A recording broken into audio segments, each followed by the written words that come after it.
My name is Brigitte Turner, and my company's name is Harvey World Travel Highway, and I'm the very proud owner of the company. My staff tell me that I irritate them a lot, but at the end of the day, I'm on the management side of it. I network a lot, and my job is to bring as many clients as possible to Harvey World Travel to book through us. I get the people in, and I look after the financial side of it.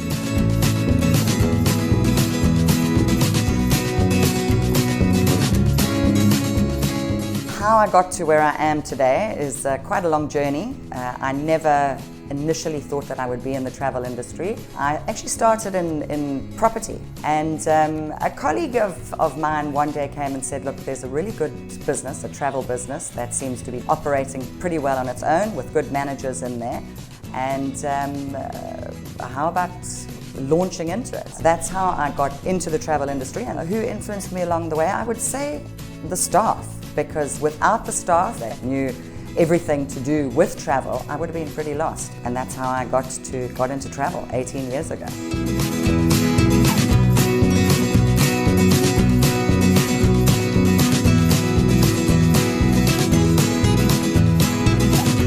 There are a number of people who I can say inspire me. For me, the Richard Branson, John Maxwell, and Mother Teresa really come to mind. Those are my people. I think Richard Branson, because he is the entrepreneur of entrepreneurs. And one of the things Richard Branson says is, I never set a target unless it really frustrates me. Because if you set targets that are too easy, you never achieve them. Another part of me that I love to be philanthropic. My team is very philanthropic. We get very involved with community events. And probably that's where the Mother Teresa comes in. Mother Teresa is the most selfless person I have ever come across in my life. So I would say probably the two people that have inspired me the most would be Richard Branson and Mother Teresa.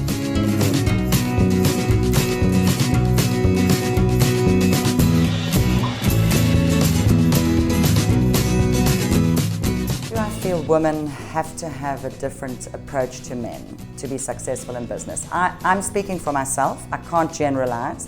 But I say no. I have come from a very male-dominated world. I remember the days that I used to sit at the top of a boardroom table with only men around it. I knew that I'd been put into that position for a reason.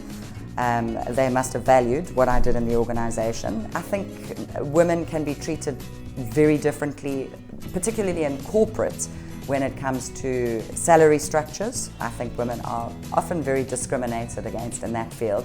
But I don't think that women need to act differently. I think if you continue to be exactly who you are and just continue to show the ethics and values that you portray, you will succeed in a man's world.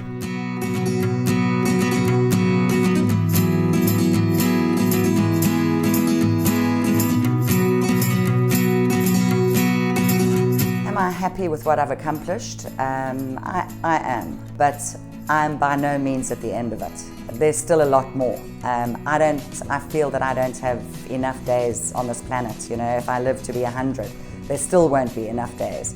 There is so much to do. There's so much, for me, so much outreach work to do. In terms of my career, I've been very happy with the path that my career has taken me. I still have a dream of maybe one day being involved in running a lodge and looking after the local community and imparting business skills onto the local community and helping them to develop themselves. So I've got a lot more to do, but I'm certainly not unhappy with the achievements that I have made in my life.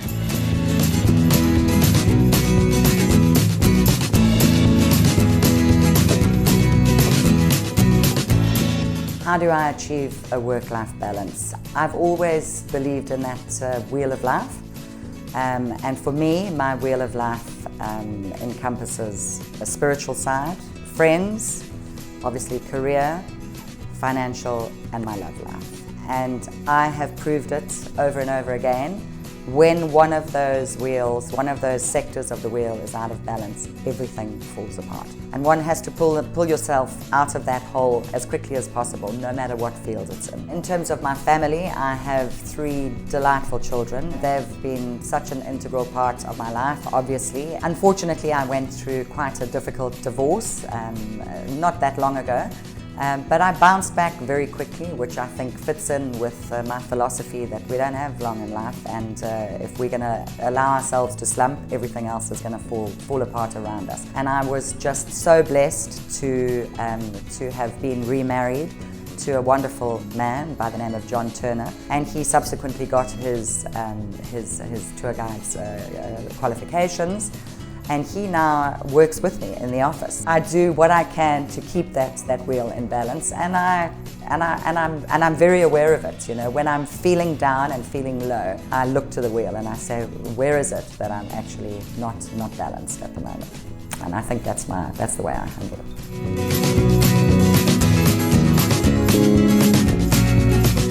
What advice would I give my younger self? I would say follow your passion, but in following your passion, remember to be kind and generous. Always be able to look at someone in the eye and know that you've done the right thing by them. But kindness and generosity, I think, will go in everything that you do in life. And in that whole balance, that whole wheel of life, if you're generous and if you're kind, I think it'll stand you in good stead.